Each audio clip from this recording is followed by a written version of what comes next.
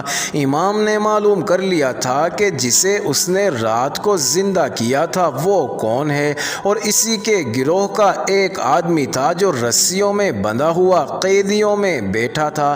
اسے لوگوں کے سامنے کھڑا کیا گیا۔ ایک اور آدمی لوگوں کو دکھایا گیا جو رات کو بوڑھے کا بہروپ دھاڑ کر اس آدمی کا باپ بنا تھا۔ 4 تیر انداز بھی سامنے آ گئے جنہوں نے رات تیر چلائے تھے، وہ بھی اس گروہ کے آدمی تھے۔ غرض تمام تر ڈھونگ لوگوں کو دکھایا گیا۔ اسلام کے بیٹو، غور سے سنو۔ امام نے لوگوں سے کہا، یہ سب صلیب کے پجاری ہیں اور تمہارا ایمان خراب کرنے آئے ہیں۔ تم جانتے ہو کہ کوئی انسان کسی انسان کو زندہ نہیں کر سکتا۔ خود خدا کسی مرے ہوئے کو زندہ نہیں کرتا، کیونکہ خدائے ذوالجلال کا قانون ہی چلتا ہے اس کائنات میں۔ اس کی ذات وحدہ لا شریک ہے، اس کا کوئی بیٹا نہیں۔ یہ صلیبی اسلام کی آواز کو دبانے کے لیے یہ ہتھ کنڈے استعمال کر رہے ہیں۔ یہ باطل کے پجاری تمہارے ایمان اور جذبے سے اور تمہاری تلوار سے ڈرتے ہیں، تمہارا مقابلہ میدان میں نہیں کر سکتے، اس لیے دلکش طریقے اختیار کر کے تمہارے دلوں میں وہم اور وسوسے ڈال رہے ہیں تاکہ تم اسلام کے تحفظ کے لیے صلیب کے خلاف تلوار نہ اٹھاؤ۔ اسی مصر میں فرعون نے اپنے آپ کو خدا کہا تھا۔ حضرت موسیٰ علیہ السلام نے اس کی خدائی کو دریائے نیل میں ڈبو دیا تھا۔ اپنی عظمت کو پہچانو میرے دوستو، اپنے دشمن کو بھی اچھی طرح پہچان لو۔ معزز ناظرین، انٹرسٹنگ ویڈیو جاری ہے، اگلی ویڈیو قسط نمبر 142 میں دیکھنا مت بھولیے گا۔